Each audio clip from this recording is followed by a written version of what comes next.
Hello student, स्वागत है आपका आईसीटी वर्चुअल क्लासेस में। मैं हूं कविता, आपकी साइंस टीचर। उम्मीद करती हूं आप सभी अच्छे होंगे और स्वस्थ होंगे। सो क्लास कंटिन्यू करेंगे अपना चैप्टर जिसका नाम है इवोल्यूशन। हम बात कर रहे हैं इवोल्यूशन के बारे में। लाइफ का ओरिजिन कैसे हुआ है, क्या क्या एविडेंस है कि यहाँ पर इवोल्यूशन देखने को मिला है, इन सारी चीज़ों के बारे में हम लोग यहाँ पे डिस्कस कर रहे हैं।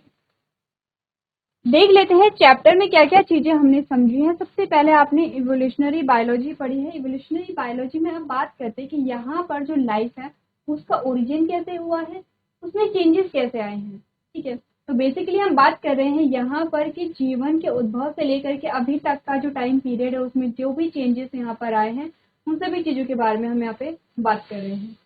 आगे बढ़ते हैं और देखते हैं यहाँ पर ओरिजिन ऑफ लाइफ को। ओरिजिन ऑफ लाइफ में हमने क्या समझा, यहाँ पर हमने कहा कि एक तो यूनिवर्स का फॉर्मेशन कब हुआ है, अर्थ का फॉर्मेशन कब हुआ है, जो अर्थ पे जो फर्स्ट साइन देखा गया है लाइफ का वो कब देखा गया है, जो फर्स्ट सेल है वो कब देखी गई है। ये कुछ डेटा हमारे पास आए हैं जिनके बारे में हमने यहाँ पे बात की है। अब आती हैं कुछ थ्योरीज जो हमें बताती हैं कि लाइफ का ओरिजिन कैसे हुआ होगा। कुछ थ्योरीज जो हैं वो आपके क्या हैं, यहाँ पे आपने कहा थ्योरी बेस्ड हैं। ठीक है, कुछ ऐसी थ्योरीज हैं जो क्या एक्सपेरिमेंट बेस्ड है, यानी कि पहले एक्सपेरिमेंट किए गए हैं और प्रूव किया गया है उन थ्योरीज को। सबसे पहले हमारे पास जो थ्योरी बेस्ड कुछ हमारे पास थ्योरीज आती हैं, ठीक है, जिसमें आपको बताया गया है कि जो लाइफ है वो सडन यहाँ पर हो गई थी। जो भगवान है, भगवान ने क्रिएट किया है, या फिर आपने आप पढ़ा यहाँ पर कि जो नदी है, नदी के आसपास जो गीली मिट्टी है उसमें जैसे ही सनरेज पड़ती वैसे ही यहाँ पे जो ऑर्गेनिज्म उसका फॉर्मेशन हो जाता है। ये कुछ ऐसी थ्योरी थी जो कि यहाँ पे बिना एक्सपेरिमेंट के बोली गई थी, थ्योरेटिकल बेसिस पे कही गई थी। इसके अलावा कुछ और हमारे पास थ्योरीज आती हैं जो प्रूव करती हैं, जैसे कि theory of chemical evolution, operon हेल्डेन की जो थ्योरी थी। इन्होंने कुछ थ्योरी थी, उन्होंने कुछ यहाँ पे चीजें बताई जो कि काफी हद तक यहाँ पर क्या थे, आपने कहा कि आप कह सकते हैं कि लाइफ का ओरिजिन ऐसे हुआ होगा, हम मान सकते हैं। अब जो हेल्डेन ने यहाँ पे थ्योरी दी थी उसे यूरे एंड मिलर ने क्या किया, एक्सपेरिमेंट के थ्रू यहाँ पे प्रूव किया है। अब ध्यान रखिए, हमने थ्योरी ऑफ केमिकल इवोल्यूशन या ओपेरन हेल्डर थ्योरी में क्या चीजें पढ़ी हैं ये आपको समझना है। प्रीवियस लेक्चर आपको देखने हैं क्योंकि हमने प्रीवियस लेक्चर में बहुत अच्छे से चीजों को समझा है कि लाइफ का ओरिजिन कैसे हुआ होगा। इनिशियल गैसेस क्या थी, उसके बाद जब अर्थ में जब जो पानी है वो इकट्ठा होने लगा, तब जब इनिशियल गैसेस ने क्या किया, पानी के साथ रिएक्ट किया, उसके बाद आपके पास क्या क्या जो चीज़ें बनी हैं, यानी कि आपके पास ऑर्गेनिक सब्सटेंसेस बने। उसके बाद आपने कहा कि यहाँ पे क्या है, जो मैक्रो न्यूट्रिएंट्स हैं वो यहाँ पे बनने लग गए हैं। इसी प्रकार से आपने कहा कि प्रोटीन या डीएनए सबसे पहले तो आरएनए का फॉर्मेशन हुआ है, तो आपने कहा प्रोटीन है, आरएनए है, कार्बोहाइड्रेट है, ऐसे जो चीजें हैं, ऐसे जो सब्सटेंस है उनका फॉर्मेशन होने लगा अर्थ पे। ये सारी चीजें हमने डिस्कस की हैं प्रीवियस लेक्चर में, एक बार आप लोग देख लेंगे। अब हमने कहा कि इसी एक्सपेरिमेंट को जो यहाँ पर ओपेरिन की थ्योरी थी उसे यहाँ पर प्रूव किया है यूरे मिलर एक्सपेरिमेंट। ठीक है, ये सिर्फ मिलर का नहीं था, यूरे मिलर दोनों का ही क्या था, एक्सपेरिमेंट था। उन्होंने एक्सपेरिमेंट किया जो कि आप समझ सकते हैं डायग्राम के थ्रू। उन्होंने ऐसी क्लाइमेटिक कंडीशन यहाँ पे क्रिएट की जो कि इनिशियल टाइम में उस टाइम पे रही होंगी जब अर्थ का फॉर्मेशन हुआ था। उस दौरान जो इनिशियल गैसेस थी वो यहाँ पे क्रिएट की गई, टेम्परेचर उतना क्रिएट यहाँ पर किया गया है, वैसा ही एटमॉस्फेयर क्रिएट किया गया और देखा गया यहाँ पर कि जो अमाइनो एसिड है, अमाइनो एसिड का फॉर्मेशन हुआ इन इनिशियल गैसेस ने जब पानी के साथ रिएक्ट किया। ठीक है, तो ये जो एक्सपेरिमेंट है ये प्रूव हुआ कि यहाँ पर आपको 3 प्रकार के क्या मिले, अमाइनो एसिड मिलेंगे। क्लियर है इतना? इस चीज के बारे में हम डिस्कस कर चुके थे। अब हमने कहा ओरिजिन ऑफ फर्स्ट सेल का जो ओरिजिन है वो कैसे हुआ होगा, इसके बारे में हमने बात की है। ठीक है, क्लियर है इतना? तो फर्स्ट सेल में हमने कहा किस प्रकार से जो पहली जो कोशिका है वो बनी होगी। यहाँ तक की जो चीजें हैं वो हम डिस्कस कर चुके हैं, आप प्रीवियस लेक्चर को देखेंगे। अगर आपको कोई कंफ्यूजन है, अगर आपने नहीं पढ़ा है, तो पहले आप प्रीवियस लेक्चर को पढ़ेंगे, तभी आपको आगे की जो चीजें हैं वो यहाँ पे समझ आएंगी। ओरिजिन ऑफ फर्स्ट सेल तक की बात हम कर चुके थे। हमारा टॉपिक जो चल रहा था वो है evidence of evolution come from. क्या एविडेंस है कि इवोल्यूशन हुआ होगा, क्या एविडेंस है कि पहले हमने बात की कि पहले क्या बनी, यहाँ पे जो प्रोकैरियोट सेल बनी है। ठीक है, प्रोकैरियोट से यूकैरियोट सेल बनी, तो हमने कहा क्या एविडेंस है कि पहले प्रोकैरियोट बनी होगी, फिर डेवलपमेंट हुआ, फिर यूकैरियोट सेल यहाँ पर बनी है। उसके कुछ एविडेंस के बारे में हम यहाँ पर बात करते हैं। एक बार आप स्लाइड में पढ़िए कि कौन कौन से टॉपिक हमने अभी तक यहाँ पे देखे हैं। चलिए, अब यहाँ पे जो एविडेंस हमने पढ़े हैं, हमने कहा कुछ एविडेंस हमारे पास आते हैं, ठीक है, जैसे कि हमने कहा पैलियोंटोलॉजी, ठीक है, कंपैरेटिव एनाटॉमी और एंड मॉर्फोलॉजी है, बायोकेमिकल एंड फिजियोलॉजी है, बायोजियोग्राफी है एंड एम्ब्रियोलॉजी है, ठीक है। यहाँ पर हमने कहा सबसे पहले हम बात करते हैं फॉसिल्स के बारे में। अगर एविडेंस हम देखें, हमने कहा अगर यहाँ पर इवोल्यूशन का सिंपल सा मतलब यहाँ पर है कि विद द टाइम यहाँ पर चेंजेस आए हैं स्पीशीज में या ऑर्गेनिज्म के स्ट्रक्चर में, यहाँ पे क्या आए हैं, चेंजेस आए हैं। अगर हमने कहा इवोल्यूशन नहीं हुआ होता, ठीक है, तो आप जो फॉसिल्स है वो आप फॉसिल्स में ही देखते हैं। जैसे कि हमारे पास एक सबसे कॉमन जो एग्जाम्पल आता है वो है डायनासोर। हमने कहा डायनासोर जो स्पीशीज है पहले एग्जिस्ट करती थी, आज के टाइम में एग्जिस्ट नहीं करती है। इट मीन्स कि वो भी एक इवोल्यूशन है। आपने कहा नई स्पीशीज बन रही हैं, जो पुरानी स्पीशीज है वो एलिमिनेट हो रही हैं, ये भी एक प्रकार का क्या है, इवोल्यूशन है, जिससे कि चेंजेस आ रहे हैं। और चेंजेस आ रहे हैं तो आपने कहा नए जो ऑर्गेनिज्म है वो बन रहे हैं, पुराने ऑर्गेनिज्म है अब यहाँ पे जो वो क्या हो रहे हैं, एलिमिनेट हो रहे हैं। उसका रीजन अलग अलग यहाँ पे हो सकता है कि यहाँ पे एटमोसफेयर में चेंजेस आए हैं, ठीक है, और उसके अकॉर्डिंग जो ऑर्गेनिज्म है वो अडेप्ट नहीं कर पाए हैं, तो वो क्या होंगे, वो सर्वाइव नहीं कर पाए, जैसे कि हम डायनासोर के बारे में यहाँ पर देखते हैं। तो यहाँ पर जो फॉसिल्स आप देखते हैं, हमने कहा था कि जो अर्थ है, अर्थ की अलग अलग लेयर में आप क्या देखते हैं, अलग अलग फॉसिल्स देखते हैं। जैसे कि जब यहाँ पर क्या की गई है, ये अर्थ है, अर्थ की अलग अलग लेयर में फॉसिल्स मिले हैं। हमने देखा कि सबसे ज्यादा फॉसिल्स जो हैं वो सबसे अपर लेयर में मिले हैं, सबसे अपर लेयर में सबसे ज्यादा फॉसिल्स हैं।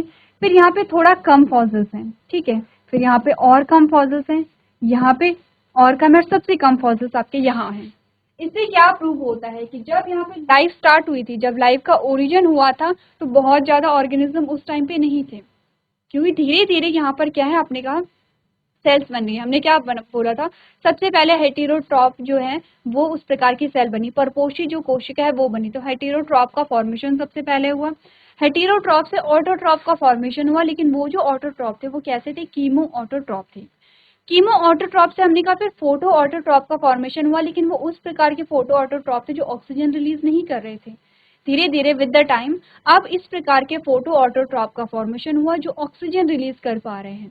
अब हमने कहा सबसे पहले प्रोकैरियोट सेल बनी, और अब प्रोकैरियोट सेल से यूकैरियोट सेल का फॉर्मेशन हुआ। तो ये जो चीजें हो रही हैं ये सडन नहीं हो रही हैं, यहाँ पर बहुत टाइम लग रहा है, और टाइम के साथ साथ आपने कहा ऑर्गेनिज्म का जो नंबर है, जो जीवों की संख्या है वो बढ़ रही है। तो स्टार्टिंग में जब जीवन की उत्पत्ति हुई होगी बहुत कम सेल्स रहे होंगे, धीरे धीरे डेवलपमेंट हुआ है तो सेल्स का नंबर बढ़ने लगा। तो लेयर का मतलब क्या है, आपने कहा फॉसिल्स क्या होते हैं, फॉसिल्स हैं जो स्केलेटन होता है, जो स्केलेटल सिस्टम होता है, या फिर जो बॉडी के हार्ड पार्ट होते हैं, जैसे कि आपने कहा जो बोनी पार्ट्स होते हैं, स्कल जो होता है, वो आपको यहाँ पर सेफ मिलता है किसके नीचे, जो अर्थ की जो लेयर है उनके नीचे। अर्थ की लेयर का सिंपल सा मतलब है धूल मिट्टी की जो लेयर यहाँ पर बन जाती है। अब हमने कहा ऐसा नहीं कि सारे ही फॉसिल्स हमें मिले होंगे, ठीक है, कुछ ही फॉसिल्स हमें मिलते हैं।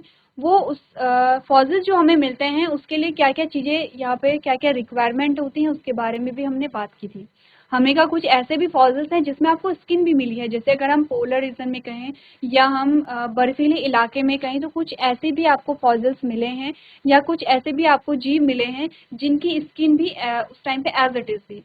तो वहाँ पर ऐसा नहीं है कि सारे फॉसिल्स ऐसे मिलेंगे, ये बहुत रेयर केस होते हैं। इसके लिए आपने कहा कि यहाँ पर जो डेड बॉडी है वो ऐसे एरिया में होनी चाहिए कि उसके ऊपर एकदम से क्या है, जो मिट्टी की लेयर है या जो बर्फ की लेयर है वो आ जाए, और वहाँ पर किसी भी प्रकार की माइक्रोबियल एक्टिविटी नहीं है। इट मीन्स कि यहाँ पे सिंपल सा मतलब है डिकम्पोजर्स नहीं होने चाहिए, तभी जो फॉसिल्स है उसकी स्किन वहाँ पे सेफ रहेगी। तो हमने कहा कि क्योंकि अलग अलग लेयर में आपको जो संख्या वो अलग अलग देखने को मिली, तो इससे हमें क्या पता चला कि धीरे धीरे जीवों की संख्या में क्या हुई, वृद्धि हुई। अब सिर्फ जीवों की संख्या में वृद्धि नहीं हुई है, जीवों के प्रकार अलग अलग जो स्पीशीज है, अलग अलग जो जातियां हैं वो भी वहां पर डेवलप होती हैं। तो आपने कहा जैसे जैसे आगे बढ़े वैसे वैसे अलग अलग प्रकार के जो फॉसिल्स है वो मिले होंगे। फॉर एग्जाम्पल हम मान लेते हैं, हमने कहा कि ऐसा हुआ होगा कि जब स्टार्टिंग में देखा गया तो सेम जैसे खुदाई हुई तो सबसे पहले ऊपर की जो लेयर है वो हटाई जाएगी। अब यहाँ पर अलग प्रकार के फॉसिल्स आपको देखने को मिले। जब दूसरी लेयर में गए तो यहाँ पर कुछ अलग प्रकार के फॉसिल्स है, अलग प्रकार से मतलब है कि जो स्केलेटल सिस्टम है जो कंकाल है वो अलग प्रकार का है, बोन्स अलग प्रकार की है, उनका स्ट्रक्चर कुछ अलग प्रकार का है।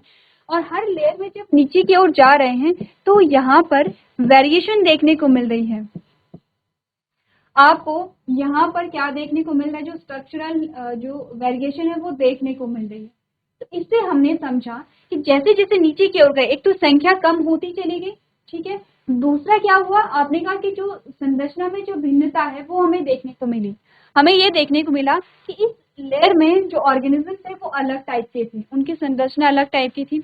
इस लेयर में जो ऑर्गेनिज्म थे वो अलग टाइप के थे, यहाँ पे जो थे वो अलग टाइप के थे। तो हमने कहा ये इवोल्यूशन ही तो है कि विद द टाइम आपको अलग अलग संरचना देखने को मिल रही है। इट मीन्स कि यहाँ पे चेंजेस आ रहे हैं बॉडी में, बॉडी की संरचना में या बॉडी के स्ट्रक्चर में चेंजेस आ रहे हैं, और इसी को हम क्या कहते हैं, इवोल्यूशन कहते हैं।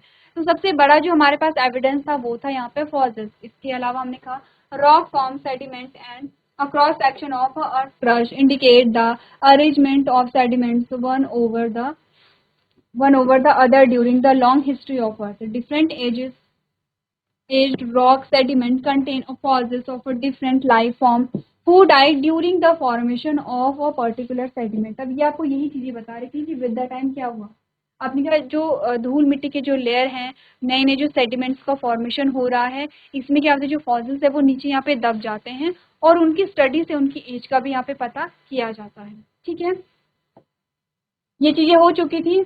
आपने कहा some organism appear similar to modern organism, they present extinct organism like dinosaur. आपने कहा कुछ ऐसे ऑर्गेनिज्म भी थे जो डेवलप थे लेकिन अब वो एक्सटिंक्ट हो चुके हैं, अब वो उनका जो अस्तित्व है पूर्ण रूप से समाप्त हो चुका है। और study of fossils in different sedimentary layers indicate the geological period in which they exist. आपने कहा कि अलग अलग लेयर में जो हमें फॉसिल्स मिले हैं, पृथ्वी के अलग अलग लेयर्स में जो हमें फॉसिल्स मिले हैं वो यहाँ पर क्या बताते हैं। आपने कहा the study of fossils in different sedimentary layers indicate the geological period, अलग अलग जियोलॉजिकल पीरियड को बताता है कि उस पीरियड में जो ऑर्गेनिज्म एग्जिस्ट करते थे वो किस प्रकार के रहे होंगे। ठीक है, अब क्योंकि जो ऑर्गेनिज्म आप अभी देख रहे हैं वो उन्हीं से इवॉल्व हुए हैं, ऐसा नहीं है कि वो अलग से उनका डेवलपमेंट हुआ है। हमने कहा कि जो एक्सटिंक्ट हो चुके हैं, जो अभी एग्जिस्ट नहीं करते हैं, और आज की टाइम में जो स्पीशीज देखते हैं आप या जो ऑर्गेनिज्म आप देखते हैं वो उन्हीं से इवॉल्व हुए हैं। तो इसी को हम क्या कहते हैं, इवोल्यूशन कहते हैं। The study shows that the life forms varied over the time and certain life forms are restricted to certain geological time scale. Hence, new forms of life have evolved at a different times in the history of Earth.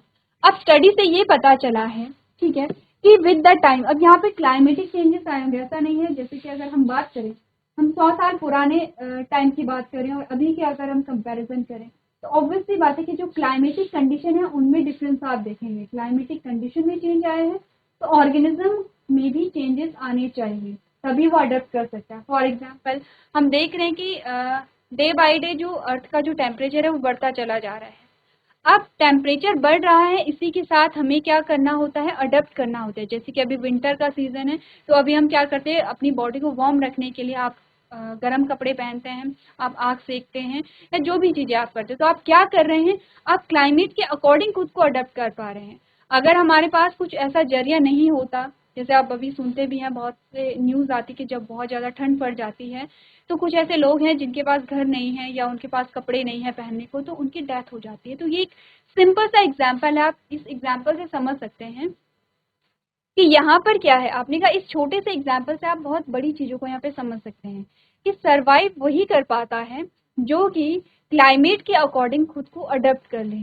अब यहाँ पर adapt करने का मतलब ये तो नहीं था कि कुछ इंटरनल चेंजेस आने चाहिए थे। अडेप्ट करने का मतलब सिंपल सा था कि किसी के पास अगर घर है, कपड़े हैं, तो वो खुद को बचा सकता है।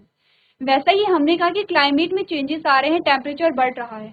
अब टेम्परेचर बढ़ रहा है, ठीक है, आप एसी का यूज़ कर रहे हैं, आप फैन लगा रहे हैं, आप कूलर का यूज़ कर रहे हैं, लेकिन आपकी बॉडी को टेम्परेचर के अकॉर्डिंग अडेप्ट करना ही पड़ेगा, क्योंकि जब आप बाहर जाएंगे तब आपको जो हीट है, जो गर्मी है, उसे फेस करना पड़ेगा। तो जैसे जैसे ये प्लांट के लिए भी है, ये एनिमल्स के लिए भी है। तो आपने कहा जैसे जैसे क्लाइमेटिक कंडीशन चेंज होती रहेंगी, वैसे वैसे जो ऑर्गेनिज्म है उनकी बॉडी में भी चेंजेस आते रहेंगे और वो तभी सर्वाइव कर पाते हैं। अगर कोई स्पीशीज यहाँ पर ऐसा नहीं कर पाती है तो विद द टाइम वो क्या हो जाते हैं, एक्सटिंक्ट हो जाते हैं, वो पूर्ण रूप से समाप्त हो जाते हैं। ठीक है, तो वही आपको बात बता रखी है। The study shows that life forms varied over the time and certain life forms are restricted to certain geological time scale. ठीक है, और इसीलिए क्या होती है, जो नई लाइफ है या जो नई स्पीशीज है वो इवॉल्व होती है। Comparative anatomy and morphological evidence shows the similarities and differences among the organism of today and those that existed years ago. आपने कहा कि जब यहाँ पे एनाटॉमी और मॉर्फोलॉजी का आप समझते हैं, एनाटॉमी का मतलब होता है यहाँ पर जो इंटरनल जो स्टडी आप कर रहे हैं, मॉर्फोलॉजी का मतलब होता है जो आप एक्सटर्नल जो कैरेक्टर्स हैं उनकी स्टडी कर रहे हैं। जैसे कि प्लांट्स में आप पढ़ते हैं, प्लांट्स की एनाटॉमी है, प्लांट्स की आपने मॉर्फोलॉजी पढ़ी है, तो मॉर्फोलॉजी में आप देखते हैं कि प्लांट्स के कौन कौन से पार्ट्स होते हैं, उनका जो स्ट्रक्चर है वो किस प्रकार का हो सकता है। एनाटॉमी में आप इंटरनल स्ट्रक्चर की बात करते हैं, आप पढ़ते हैं कि जो स्टेम है, स्टेम किन चीज़ों से मिलकर के बना है, जो यहाँ पर वैस्कुलर बंडल अंदर पाए जा रहे हैं उनका अरेंजमेंट किस प्रकार का है, जाइलम फ्लोएम किस प्रकार के हैं, प्राइमरी सेकेंडरी जाइलम क्या है, कब बनते हैं, किस प्रकार से इनका फॉर्मेशन होता है या फंक्शन होता है, ये सारी चीज़ें आप क्या पढ़ते हैं, एनाटॉमी में पढ़ते हैं।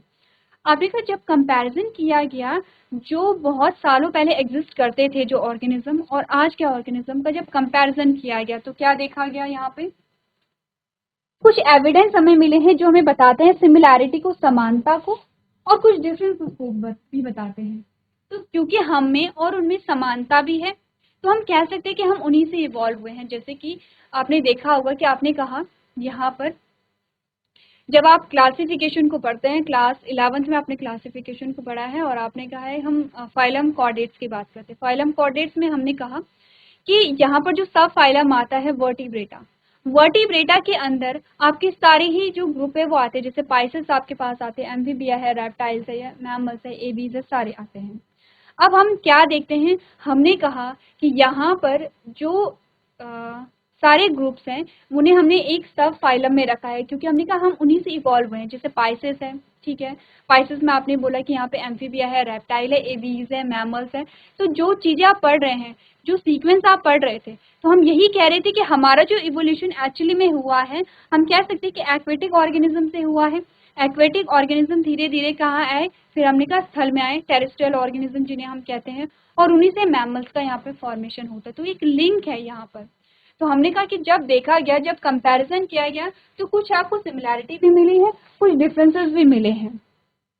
The evidence come from a comparative study of external and internal structure. तो यहाँ पर हम कह सकते हैं कि ये जितने भी एविडेंस हमें मिले हैं ये हमें बताते हैं इवोल्यूशन को, कि इवोल्यूशन यहाँ पर हुआ होगा या फिर आज की जो स्पीशीज है वो प्री एग्जिस्टिंग स्पीशीज से ही इवॉल्व हुई है। क्योंकि एक सिंपल सी लाइन हम पढ़ते हैं, अगर हम सेल के बारे में भी कहें, जो न्यू सेल है, new cells arises from pre existing cell.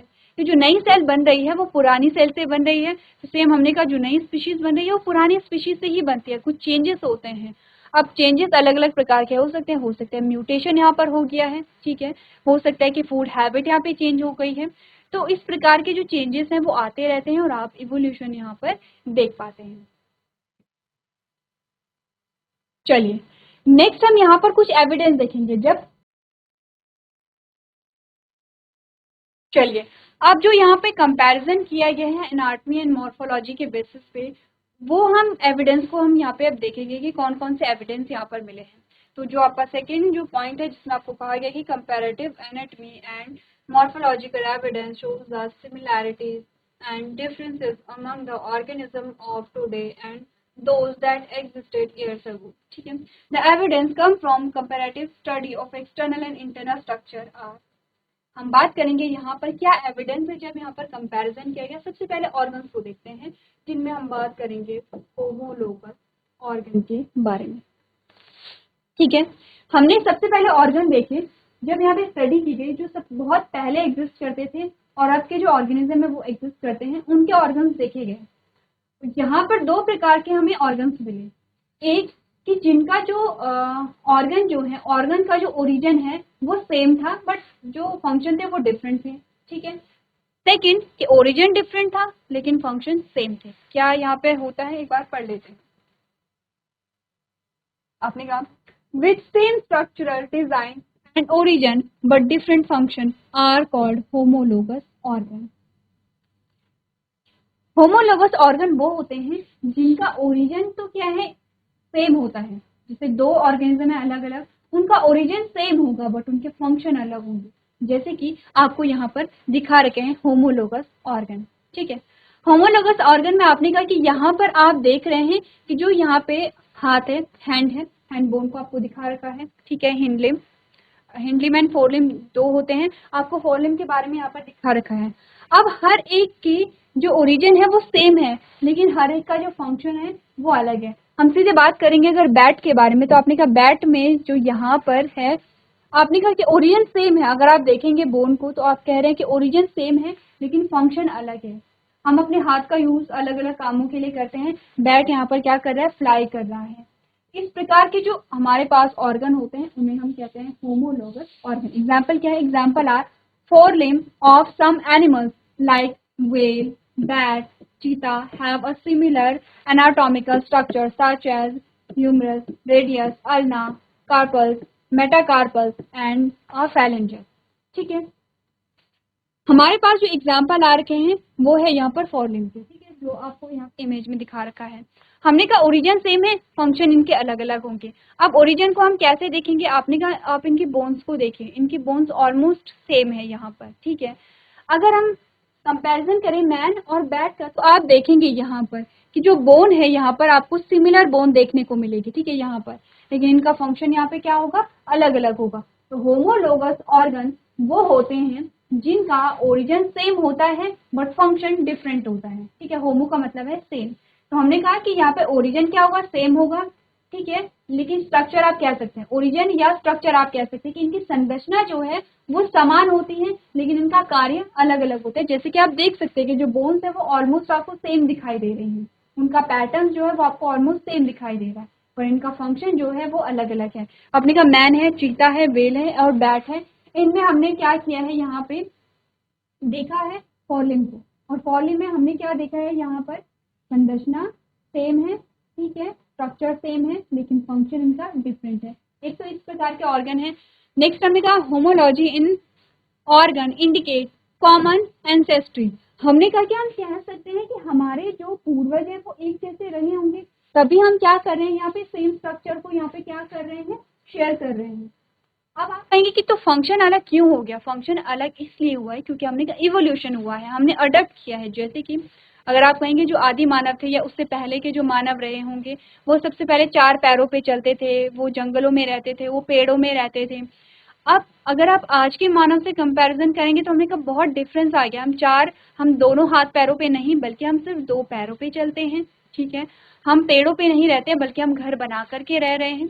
हमने कहा इवोल्यूशन हुआ है और हमने क्या किया, नई चीज़ों को अडॉप्ट किया है, नई चीज़ों को सीखा है हमने। तो स्ट्रक्चर तो सेम था, संरचना तो सेम थी, लेकिन अब हम क्या करें, जिस हाथ का यूज़ हम क्या कर रहे थे, चलने के लिए कर रहे थे, अब हम उस हाथ का यूज़ और कामों के लिए कर रहे हैं, चलने के लिए नहीं कर रहे हैं। तो इसी प्रकार से चेंजेस आते हैं। तो हमने कहा हम कह सकते हैं कि क्योंकि संरचना एक समान है, संरचना एक जैसी है, तो हमारे जो पूर्वज हैं वो एक जैसे रहे होंगे। नेक्स्ट हमने कहा other example of homology are a vertebrates heart और ब्रेन। हमने कहा जो वर्टिब्रेट्स होते हैं, वर्टिब्रेट्स क्या है, फाइलम कॉर्डेटा जो आपका है, फाइलम कॉर्डेटा का सब फाइलम आता है आपका वर्टिब्रेटा, ठीक है। वर्टिब्रेट में आपने कहा जो हृदय है और जो ब्रेन है, जो मस्तिष्क है, उसको देखा गया। तो क्या देखा गया है, in plants also thorn and tendrils of a bougainvillea and cucurbita represent homology. आपने कहा कि जब देखा गया वर्टिब्रेट्स में देखा गया उनका जो हार्ट था, देखिए जैसे वर्टिब्रेट में आप देखते हैं उनका जो हार्ट है वो 3 चैम्बर्ड है, वो 4 चैम्बर्ड है। तो यहाँ पर आप क्या देख रहे हैं कि वो ऑलमोस्ट सेम चीजें, जैसे अपने क्लास 11 में जब पढ़ा होगा, क्लास 11 में आपने जो क्लास आती है यहाँ पर टेट्रोपोडा, वर्टिब्रेटा की 2 सुपर क्लासेस हमने पढ़ी है, एग्नाथा एंड ग्नैथोस्टोमेटा। ग्नैथोस्टोमेटा जो है यहाँ पर आपने कहा ये सुपर क्लास है। ग्नैथोस्टोमेटा की जो क्लासेस आती है 4 क्लासेस आती हैं, ठीक है। तो ग्नैथोस्टोमेटा में जो सुपर क्लास आएगी सबसे पहले वो आएगी यहाँ पर टेट्रोपोडा। टेट्रोपोडा सुपर क्लास है, ठीक है, और इसकी जो क्लासेस हैं वो 4 क्लासेस आपके पास आती है, जिसमें आप बात करते हैं amphibia, reptiles, aves and mammals. ये 4 आपकी क्लासेस हैं। मैं फिर से कह रही हूँ, आपने कहा, हमने कहा कॉर्डेट है, कॉर्डेट का सब फाइलम यहाँ पर आता है वर्टिब्रेटा, वर्टिब्रेटा में आप यहाँ पर डिवीजन देखते हैं जिसमें हमने कहा ग्नैथोस्टोमेटा है। ग्नैथोस्टोमेटा की सुपर क्लास आती है यहाँ पर टेट्रोपोडा, और टेट्रोपोडा की 4 क्लासेस आती हैं। तो टेट्रोपोडा क्या है, सुपर क्लास है, और इस सुपर क्लास की 4 क्लासेस हमारे पास आती है जिसमें हम एम्फीबिया, रेप्टाइल, एवीज और मैमल्स की बात करते हैं। क्लियर है इतना? अब हमने कहा यहाँ पर अगर हम इनमें देखें, अगर हम हार्ट को इनमें देखते हैं तो हार्ट जो है इनमें किसी में 3 चैम्बर्ड होता है, किसी में 4 चैम्बर्ड होता है, ठीक है। वैसे अगर हम लिम्स की बात करें, हमने कहा इन ऑलमोस्ट सभी में, अगर हम यहाँ पर टेट्रोपोडा की 4 क्लासेस में अगर हमने कहा कि एम्फीबिया है, रेप्टाइल है, एवीज है और मैमल्स है, ठीक है, ये 4 क्लासेस हमारे पास आते हैं। हमने कहा यहाँ पर एवीज में क्या होता है, एवीज को अगर हम हटा ले और इन तीनों को हम देखें तो जो यहाँ पर लिम्स होते हैं वो 2 पेयर होते हैं, ठीक है, 4 limbs and hind limbs 2 pair होते हैं, 4 लिम्ब एक पेयर और दूसरा पेयर हिंड लिम्ब। एवीज में क्या होता है, यहाँ पे जो 4 लिम्स होते हैं वो यहाँ पे मॉडिफाई हो जाते हैं, या जो विंग्स होते हैं या जो पंख होते हैं उनमें कन्वर्ट हो जाते हैं। तो हमने कहा कि अगर हम इनमें लिम्स को देखें तो लिम्स का जो नंबर है वो क्या है, 2 जोड़ी है, 2 पेयर है एवीज को हटा करके, क्योंकि एवीज में क्या था, जो यहाँ पे 4 लिम्ब थे वो मॉडिफाई हो गए थे, किस में, विंग्स में। इसी के साथ अगर हम हार्ट की बात करें तो हमने कहा कि इसमें यह है, किसी में 3 चैम्बर्ड हार्ट है, जैसे कि हमने कहा एम्फीबिया जो हमारे पास आते हैं, या जो हमने कहा रेप्टाइल जो हमारे पास आते हैं, हमने कहा रेप्टाइल्स में क्या है, 3 चैम्बर्ड हार्ट है, ठीक है। एवीज एंड मैमल्स में हमने कहा 4 चैम्बर्ड हार्ट है। अब यहाँ पर एग्जाम्पल में आपके क्या आते हैं, जो अपवाद है वो भी आते हैं, एक्सेप्शंस भी आते हैं, जैसे कि क्रोकोडाइल जो है उसमें हमने कहा कि इसके जितने भी, इस स्पीशीज के जितने और जो जीव हैं उनमें जो हार्ट होता है वो 3 चैम्बर्ड होता है, बट क्रोकोडाइल में जो हार्ट होता है वो 4 चैम्बर्ड होता है। ये तो एक्सेप्शन हमारे पास आते हैं, बट हमने कहा अगर एवीज और मैमल्स की बात करें तो इनमें जो हार्ट है वो सेम है। तो हम कह सकते हैं कि यहाँ पे जो इवोल्यूशन है उसके एविडेंस हमें यहाँ पर देखने को मिलते हैं। Homology is based on the divergent evolution. The same structure developed along different direction due to the adaptation to different needs. The condition is called a divergent evolution. आपको यहाँ पर इन सारी चीजों का जो आंसर मिला है वो ये है कि होमोलॉजी जो है वो डाइवर्जेंट इवोल्यूशन को बताती है। जैसे कि ये इमेज है, ये डाइवर्जेंट इवोल्यूशन को कैसे बताती है, आगे की लाइन ध्यान से पढ़िए। हमने कहा the same structure develop along different direction. एक सेम स्ट्रक्चर जो है, एक जैसी संरचना जो है वो अलग अलग डायरेक्शन में या अलग अलग तरीकों से क्या होती है, अडॉप्ट हो जाती है to direction due to the adaptation to different needs. आपने कहा आवश्यकताओं के आधार पर जो समान प्रकार के जो अंग होते हैं, जो एक जैसे अंग होते हैं, वो अपनी आवश्यकताओं के आधार पर अलग अलग तरीके से क्या हो जाते हैं, अडॉप्ट हो जाते हैं, अलग अलग तरीकों से वो मॉडिफाई हो जाते हैं। जैसे कि हमने यहाँ पर होमोलोगस ऑर्गन में देखा। अब हमने कहा हमारे जो हाथ हैं उनका काम अलग अलग है। बैट में जो विंग्स आप देख रहे हैं उसका काम अलग है। अगर आप व्हेल में देखेंगे तो इसका काम अलग होगा, ठीक है। अगर आप चीता में देखेंगे तो इसका काम अलग होगा। तो हमने कहा हम हाथों का यूज चलने के लिए नहीं कर रहे हैं, लेकिन चीता यहाँ पर कर रहा है। हमने कहा हम हाथों का यूज उड़ने के लिए नहीं कर रहे हैं, लेकिन बैट यहाँ पर कर रहा है, जबकि संरचना एक जैसी है, ठीक है। तो हमने कहा इन चारों की आवश्यकताएं अलग अलग रही होंगी, इन चारों का जो हैबिटेट है वो अलग अलग रहा होगा, और चारों के जो ऑर्गन हैं, चारों के जो यहाँ पे 4 लिम्ब हैं वो क्या हो गए हैं, इनकी आवश्यकताओं के अनुसार मॉडिफाई हो गए हैं। तो हम कह सकते हैं कि इनिशियल स्टेज में हमारे जो ऑर्गन हैं वो कुछ इसी प्रकार के रहे होंगे, ठीक है, और हमारी आवश्यकताओं के अनुसार हमने क्या की, नई चीजों को अडेप्ट किया है। तो इसीलिए हम कहते हैं कि यहाँ पर इसे हम क्या कहते हैं, डाइवर्जेंट इवोल्यूशन कहते हैं। डाइवर्जेंट इवोल्यूशन का मतलब क्या हुआ कि समान प्रकार के जो अंग होते हैं उनमें आवश्यकताओं के अनुसार चेंजेस आते हैं, वो आवश्यकता के अनुसार मॉडिफाई होते हैं, और अब इनका जो फंक्शन है वो अलग अलग हो जाएगा। तो हम कह सकते हैं एक टाइम पे इनका फंक्शन एक जैसा रहा होगा, लेकिन विद द टाइम यहाँ पर क्या हुआ है, इन्होंने अपने आप को अडॉप्ट किया है, इन्होंने अपने आप को मॉडिफाई किया है, और अब इन ऑर्गन्स के फंक्शन क्या है, अलग है। तो सबसे पहले मॉर्फोलॉजी और एनाटॉमी के बेसिस पे हमें क्या देखने को मिला है, होमोलोगस ऑर्गन देखने को मिले हैं, जिनकी संरचना, जिनका उद्भव एक जैसा होता है, लेकिन उनके कार्य जो है वो अलग अलग होते हैं। कार्य अलग क्यों हुए हैं, हमने कहा अकॉर्डिंग टू नीड, आवश्यकताओं के अनुसार। इतनी बात अगर क्लियर है तो एक बार पूरी जो स्टेटमेंट है उसे पढ़िए और डायग्राम भी बनाएंगे आप यहाँ पर आपको मैन, चीता या वेल का डायग्राम नहीं बनाना है, सिंपल सा लिखेंगे मैन, चीता, वेल और बैट, और उसके आगे क्या करेंगे, इनके डायग्राम इस प्रकार से बना देंगे। यहाँ पे मैन लिखेंगे, डायग्राम बनाएंगे, चीता लिखेंगे, डायग्राम बनाएंगे। ध्यान देखें ये फॉर लिम है, इतना आपको यहाँ पे ध्यान रखना है।